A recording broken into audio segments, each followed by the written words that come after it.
3 days of this thing called anti-differentiation by substitution, okay? All right, and it's going to start out kind of simple, hopefully, okay? But it's going to get harder and harder, okay? Okay, not too hard. Okay, we need this when we have a product that we cannot multiply together. So if you have like x plus 5 times x plus 2, that's not integration by substitution. You'd want to multiply it out. That's a rewrite problem, okay? So you'd want to rewrite it. You understand what I'm saying? If I ask you to find this,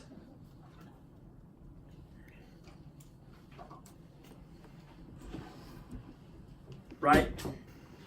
What do? You want to multiply it out. You want to multiply it out and then integrate, right? Because then you can integrate each individual piece because it's addition and subtraction, okay? You cannot, I want to really emphasize this, you cannot integrate x plus 5 and multiply that by the, and integrate x minus 3 and multiply those two things together. It doesn't work, okay? It doesn't work, doesn't work, doesn't work, never will work, okay? Because there's another way to do it, okay? So how do you deal when we have a product that we can't actually multiply together, okay? So one thing is, it could have come, okay, from the chain rule, all right? So the function you're looking at, it came from the derivative, and the derivative was a function within a function, okay? So like if we have f of g of x, remember, okay, that would become, if we take the derivative, f prime of g of x times g prime of x, product right here, right? Okay, and so if we have this, if we integrate this, it's going to go back to this composition right here. Yeah? Okay, so that's what this is.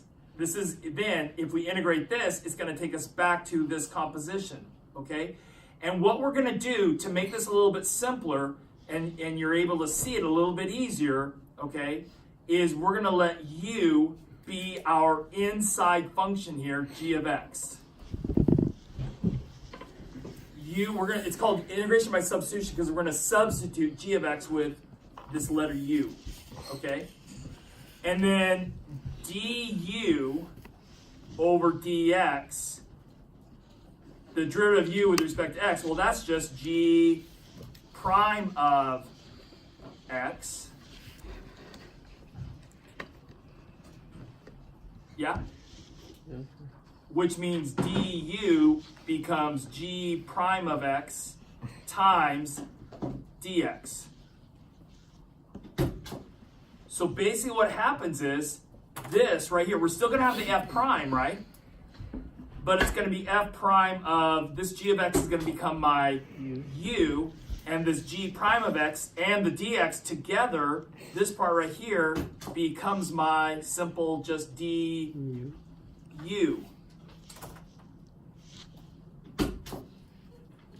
Is it making sense?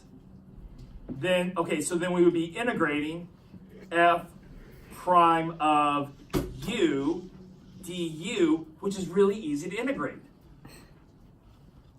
Because what's the integral of f prime? So this would become f of u plus some constant c. And then to finish it off, we're going to take that u and swap it back in with g of x, because u and g of x are the same. So to get our final answer, we're going to do f of g of x plus c, and that's how we're going to do it. Okay? And there's a few little trip ups along the way, but we'll encounter those and we'll fix them and we'll show you how to deal with it. Okay? All right? Everybody good? Okay, so what you're looking for is something inside a logarithm function, something inside a square root function, something inside a squaring function, some function inside another function, basically, right? Mm-hmm. Okay, so if you look at this first problem, do you see a function and a function within another function? Yes. So to the fourth power is the outside function, right? Yes. Inside that fourth power function, what are we putting into that? X squared plus 1. So I'm thinking I want that to be my u. Yeah. Yes. So u, in this first example, I'm going to let u equal x squared plus 1. Good job. Thank you. And then du over dx, the derivative of u with respect to x would be 2x. 2x, right? Right. And then, okay, so this is how I'm going to get my du. I got to multiply both sides by dx. Now, from this point on, I'm not going to, every time we do this, it's going to be the derivative of this times dx. Do you guys see that? Every single time. So I'm going to stop writing this, and I'm just going to go right to du in the future problems. So du becomes 2x dx, right? Yeah? Okay, so we're going to go through and rewrite this. Okay, so this piece right here is going to be my u. This, along with this, the 2x along with the dx, is going to become my du, right? So this becomes the integral of u to the 4th du. Yep.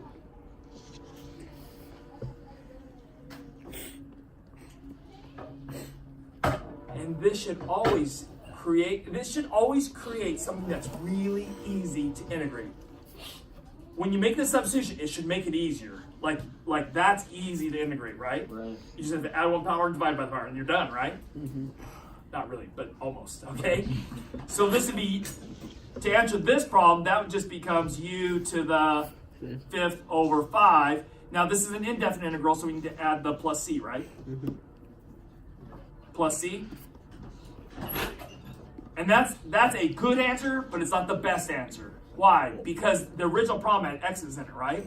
So I'm not asking you for the antiderivative for u, I'm asking you the antiderivative for this function, right?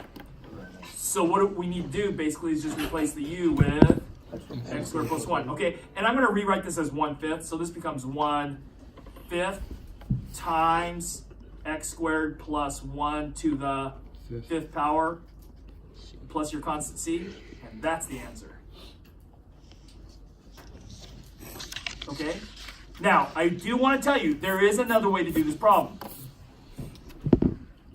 You could raise this to the 4th power and go x squared plus 1 times x squared plus 1 times x squared plus 1 times x squared plus 1, and then times the 2x, and multiply that all out, and then you'd have all these terms, right? This is a way easier way to do it, right? You'd have to do a lot of multiplication to get that done, and it'd probably take you a long time too, okay? You understand? But here's the problem. Not every problem can we do this with, okay? You can do this when it's like raised to the 4th power or something. You could multiply it out, okay? Everybody good? Get the idea of this? So it's a rule, or is it like a technique? It's a technique. Yeah. Yeah, so it's not a rule like, oh, when I see this, I do this. It depends on the problem. Because like that one, like I gave you, like the very first thing I said, you don't want to do integration by substitution on this, like this one. So it's not like a rule like, oh, when I see a product, I do this. Nah, it depends on the product. Like this product, what would you want to do? Multiply it out, right? But this is a case where there's like 3 situations. When you see a product, when you're integrating a product, there's 3 things you can do. One is multiply it out. Okay? The second thing is integration by substitution. The third way, which is not taught in Calc AB, is integration by parts. Okay? That's actually a BC topic. Okay? So if you go further in calculus, you'll encounter that, okay? All right? And I may do it after AP testing, just so you have experience using it, okay? For those of you who keep going in calc. Okay? I just lost my place now. Okay, here we go. I did 3 twice. Also, when you do this use substitution, it should come out to be one of your flashcards. It should come out to be, you should get a flashcard. It should look like exactly like one of your flashcards. Because I think your flashcards have use in it, don't they? Yeah. It's for this that they're used. Okay? All right? So, here we go. These are always hard because it's not like inside a square root or inside the logarithm function, right? But there is an inside function and an outside function. Do you know what the inside one is? 5x, right? We're putting that into the e to the x function, right? Good. So let's let u equal 5x. And then what's du? Now really this is du over dx, right? And du over dx is 5, and I'm going to multiply by that dx that's down here, and it becomes 5 dx, right? So this 5x right here becomes my u.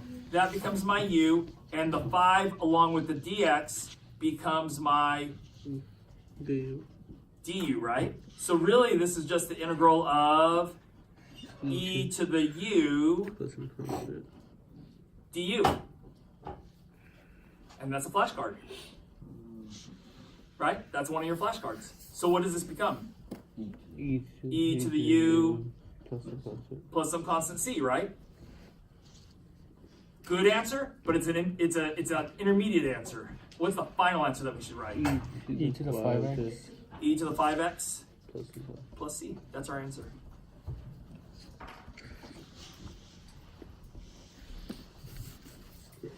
Any problems at all?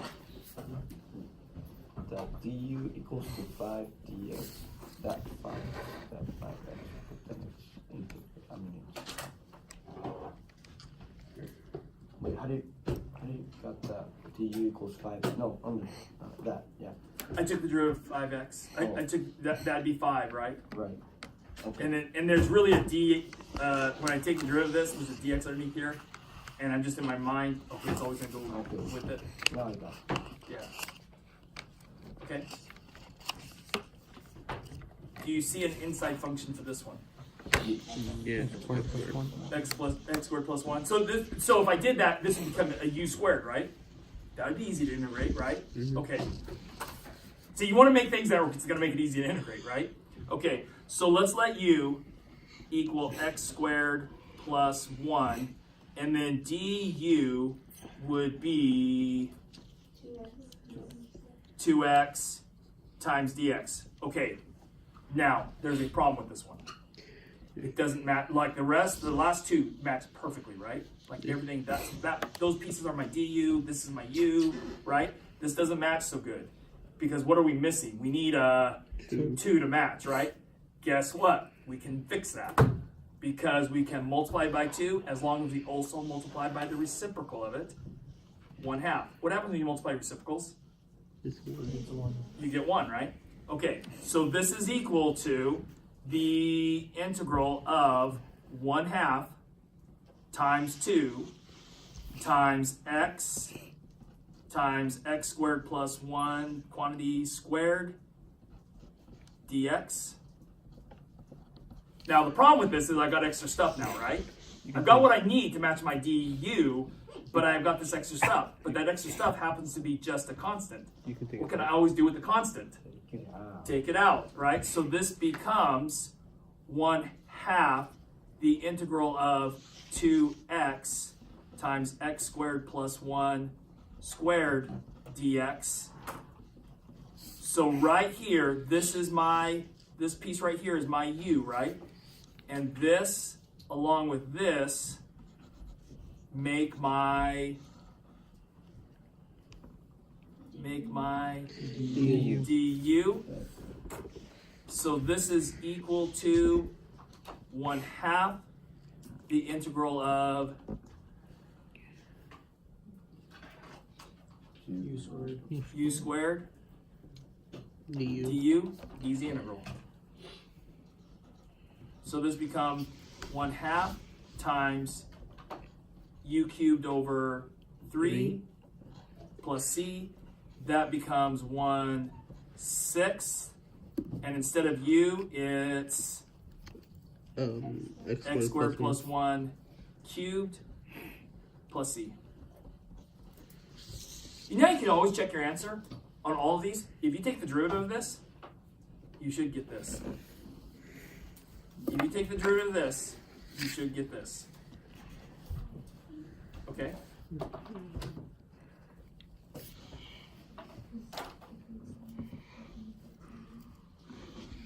Everybody okay?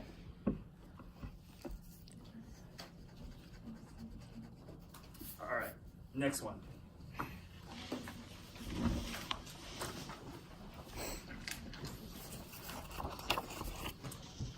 Okay, what does this square right here mean?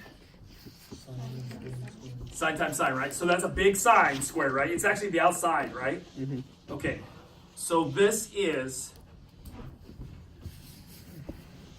parenthesis sine of 3x squared times cosine of 3x dx. Right? That's what it means. Mm-hmm. Okay, here's why these are hard. You have a function within a function within another function, right? You have the outside function, the very most outwards function is the squaring function. Inside that, what do you have? Sine of 3x, and inside the sine function, you have 3x, right? So, okay, so which one do you let be your u, right? Any idea?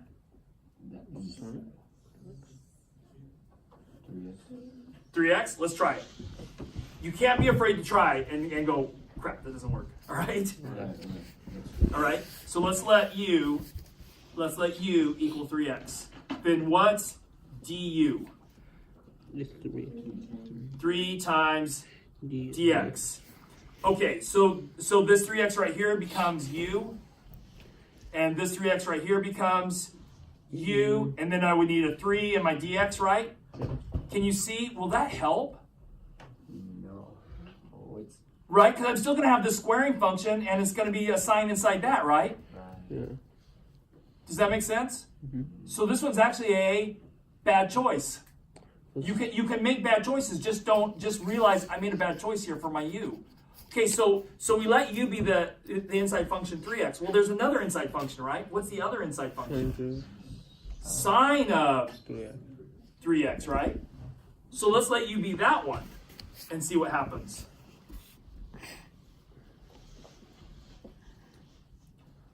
Okay, so if u sine of 3x, then du over dx would be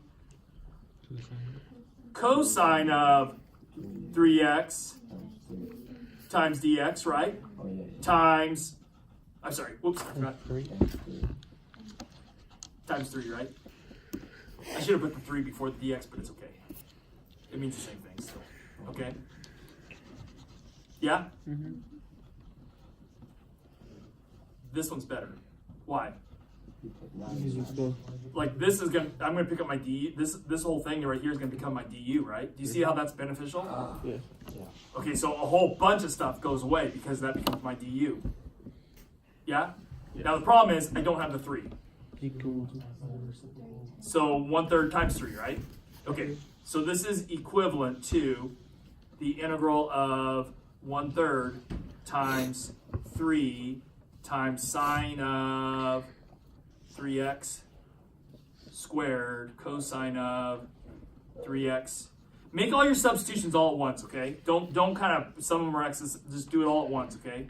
So rewrite it like this and then make your substitutions. Okay, so this sine of 3x is going to become my u, and right, this is going to be my u, and then the 3 along with the cosine of 3x dx, those two pieces, right, make up my du. And what am I going to do with this 1/3? Bring it up. Bring it out in front. So this is equal to 1/3 the integral of u squared du, right? Yep. Oh my gosh, look how easy that is going to be to integrate, right? Okay, so this becomes 1/3 times u cubed over 3 plus your Okay. constant c. That's really 1/9 times, what is your u? Sine. Sine of 3x. So, okay, what's the fancy schmancy way of writing it? Sine. Sine cubed, right? So sine cubed of 3x plus c.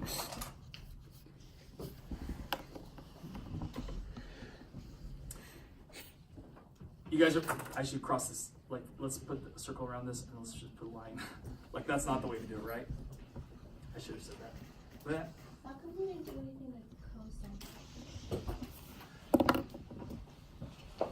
because I picked up the cosine of 3x with my du. Oh, okay. Right, so that piece, the cosine of 3x, along with the dx, along with this 3, became my du right here. Because that's the same, du is that, right? Please tell me real quick how you got the 1/3 times 3. Okay, so right here, when I took the derivative of this, I picked up this constant 3, right? And the original problem, I wasn't multiplying by 3, right? So I need that to make my du. So I don't have a complete du, I have a partial du, right? I need a 3 to make a complete du up here, right? So I can do that with constants. I'm going to multiply by 3 and also multiply by 1/3. That 3 I'm going to keep inside. This 1/3 I'm going to bring out. Okay? The part you need stays intact to make your du, and the part that you don't need, the 1/3, comes out. Does that make sense now? And this is, what's 1/3 times 3? 1. It's 1, right? So we're multiplying by 1. Doesn't change things. Okay? You good? I need to say with this, so clear your ears out, listen very carefully to this. This constant that we brought out, right? We fixed it by putting a constant. You cannot do that with variables, only constants. Okay? So if I'm missing, like, let's say this came out to be x sine squared x, right? You have the x there, right? And you don't, when you do your du, you don't have that x, right? You can't put an x and also multiply by 1/x. And then bring the 1/x out. You can't do, you can only bring stuff out that's a constant, okay? That's a constant. So you can only do this with constant. There's gonna be something else you can do to fix that, okay? That I'm gonna show you. But don't, you can't fix an x in this way of doing it. Like multiply it and divide by it, basically. Okay? Got it? You good? Okay. The easiest way to always integrate is to rewrite. That's always the easiest. So I don't want you to go into tonight's homework thinking I'm going to do integration by substitution on every single problem. You're not. You got to be smart and go, oh, this is where I use it and this is where I don't. So this next example is not integration by substitution. What do you do instead on a problem like this? What can you do instead? So rewrite it. Rewrite it, right? Okay. And this becomes x squared over x, which, can we do that? What's x squared over x? X. So that's just x plus 5x over x plus 5 minus 4 over x, right? I would leave it 4 over x. So minus 4 over x. And then close our parentheses and dx. If you don't have the parentheses, it's okay. We technically should, though. Okay? And now, you know what we can do? Just integrate each one individually, right? Because it's a sum or difference. When it's a sum or difference, we can do them individually. Okay? So what does this first one become? X squared over 2 plus 5x minus 4 ln of absolute value of x plus c. You good? And that's how you do that one. Okay? So, do we use integration by substitution? No. So you don't want to use integration by substitution when it's a product and it wouldn't be that hard to multiply it out. Right? Okay? Because I don't want you to think every product comes from the chain rule. No, you've had products that don't come from the chain rule. Like you have products that came from the product rule for derivatives, right? You have this product plus this product. Remember that? Okay? And there's a way to do that. That's when it's the product rule. When the product comes from the product rule, that's when we need this thing called integration by parts, which isn't taught in Calc AB. Okay? It's talking about BC. All right. Any question on this? Look at your homework 8.3. Okay. The very first three problems, I'm not actually asking you to integrate. I'm just asking you to identify what u is and what du is. Okay. That's all. All right. Okay. Let's go to the homework then. From last night. Any questions? I think one of the questions I had was, why did you do a half circle on that one? When you, Like when I drew it, yeah, because I'm following the slope lines. well, I thought it was going to be the same thing. I thought it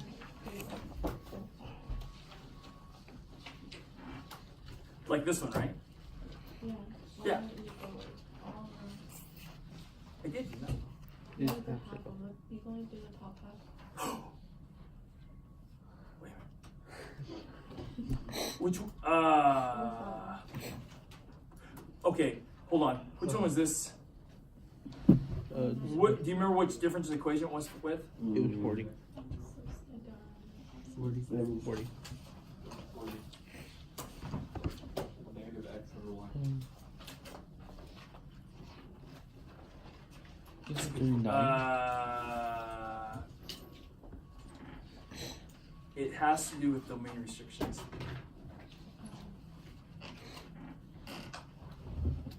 Yeah. It was number 40, right? Yeah. Okay, here's why. Sorry, I didn't think. Okay, sorry. Okay, y can't be 0, right? Y can't be 0. Right? Y can't be 0. So either y is positive or y is negative, right? Yeah? Yeah. Either y is so there's a restriction on y can't be 0. Okay, so what that means is for this, all right, since this point is where the y's are positive, you can only graph this top half where the y's are positive. Remember the domain restriction? That's where you graph it, right? That's why. And this what's weird is this domain restriction actually has to do with the y's, right? You have to draw this where the y's are greater than 0. So what if it was flipped and it was negative y over x? Then you would have done this half circle. Do you want positive x? Yeah. And if this point was down here, if this point, it has to do with where this point is located, right? Where this point is located, if it was down here, it would be this, it would be the upside, it would be this one, this semicircle, right? Because it has to do with the domain restrictions. You're either going to graph it for the y's that are greater than 0 or the y's that are less than 0, one or the other, not both, right? Does that make sense? Okay, so this point is what? Y's are greater than 0. You're going to draw that one. Okay, good question.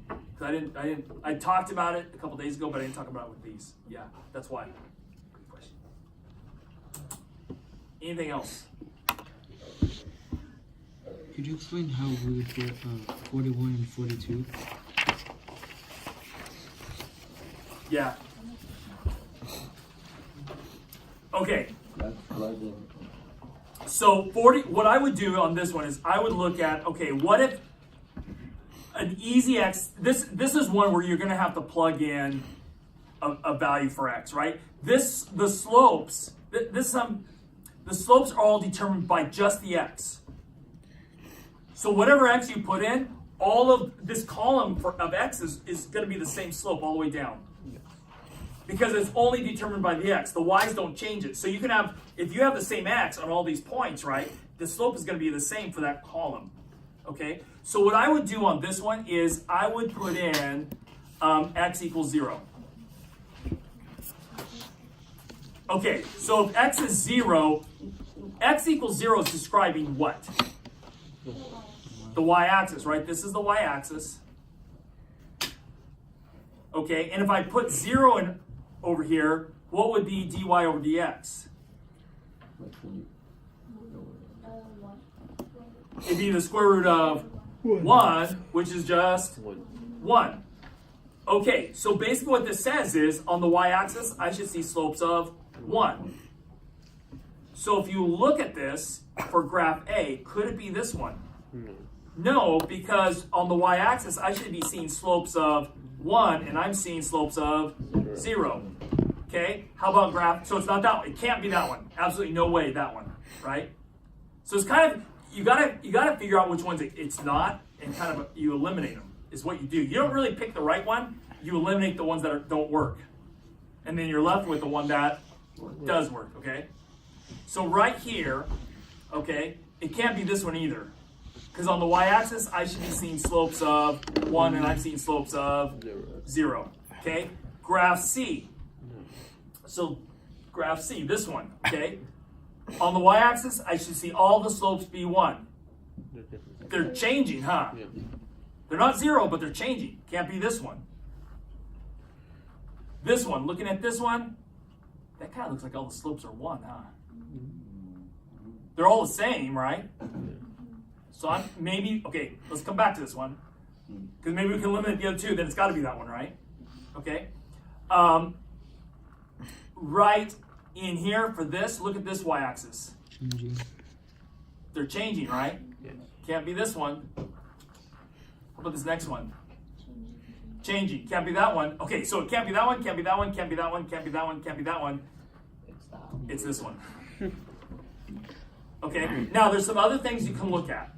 Okay, the slopes, okay, are gonna be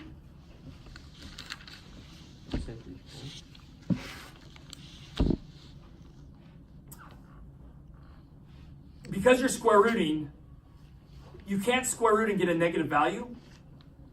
All your slopes have to be what?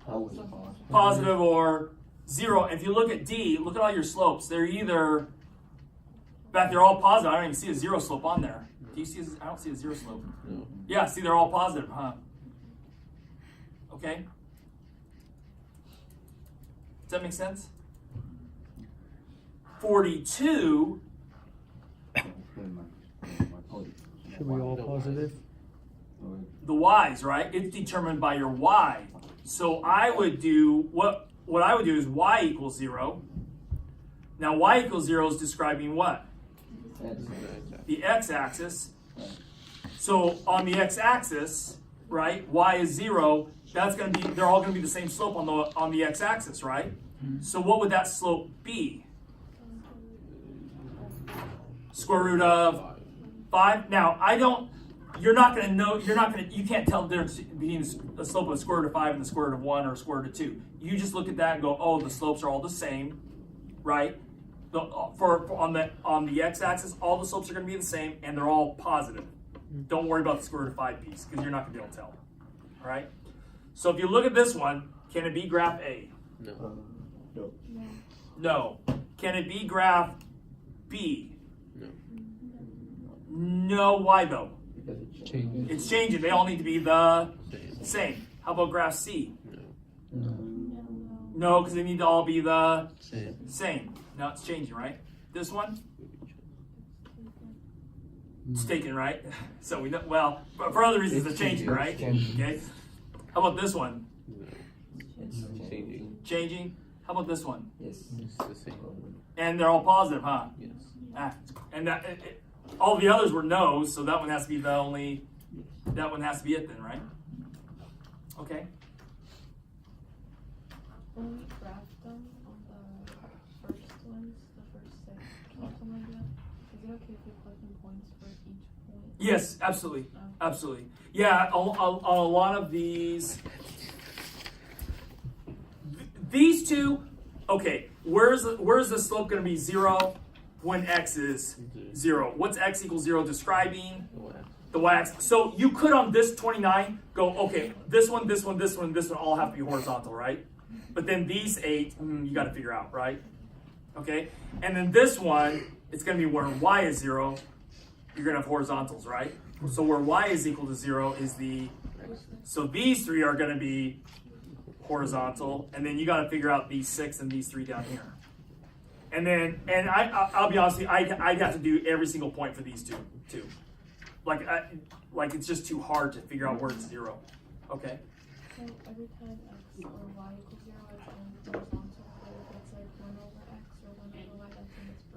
Yeah, when the derivative is undefined, you have a vertical slope line. Unless you get 0 over 0.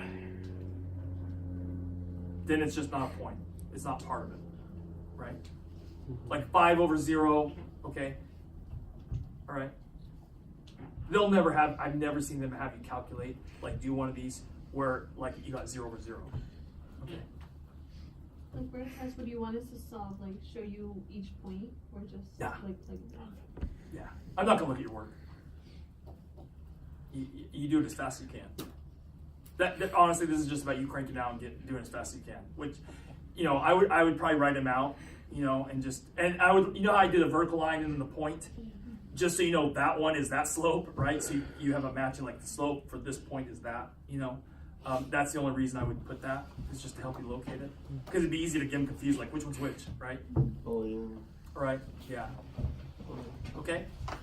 And I know I've asked you this on I've asked you to draw one on the test, I know. Like this, okay?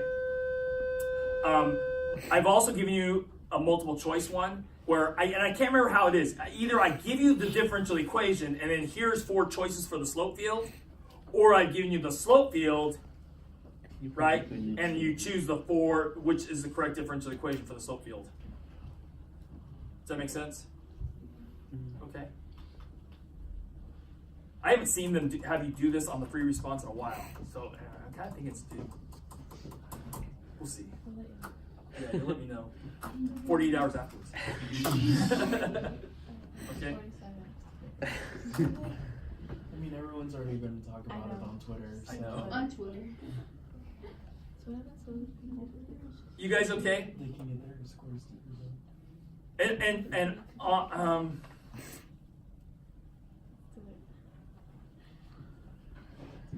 Doesn't say anything about liking. yes, I mean, I know. I think this one's the hard. These 6 were the hard ones, weren't they? Don't you think? I think so.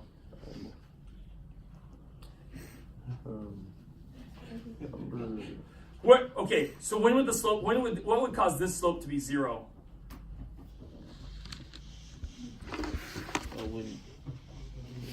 X and Y would have to be what?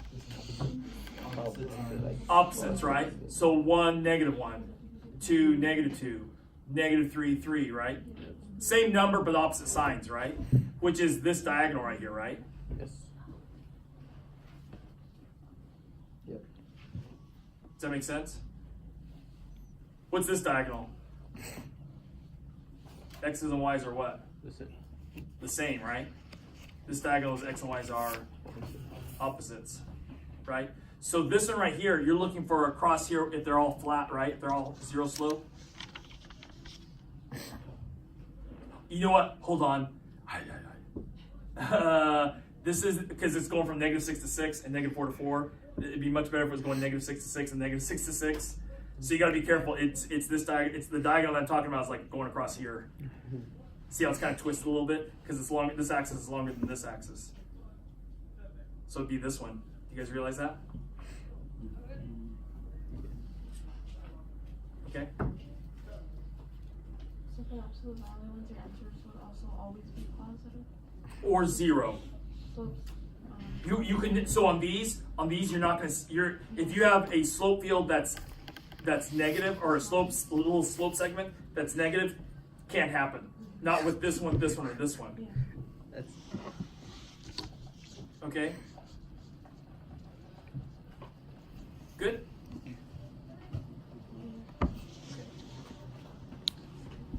That's it. that's it. I just gave you. Okay, please. Okay, You said- do your homework tonight. Equations to give you like slope fields. Yeah, Only one I of mean, them the rest of the school year you don't have to, but All tonight, of them had one, like they're all the same except one. One of those out of every. Well, you're right, it's not as hard. Right. Alyssa told me this how she got an A- in Calc this semester. So. because she's smart, nothing to do with me. I didn't mess her up too bad then. She got traumatized. Yeah, I know she missed like 3 points on her midterm, And then I don't know how she did learn in the final, but I guess she got an A in the class. Because didn't she have a hard time in falls quarter? Yeah, she kept coming to me crying every day after polo. So Ashman and Manny came by. Okay, Ashman was saying at UCLA. Okay, did I tell you guys this yesterday? Yeah. The one homework assignment. Like every homework assignment was 6 hours. That's like.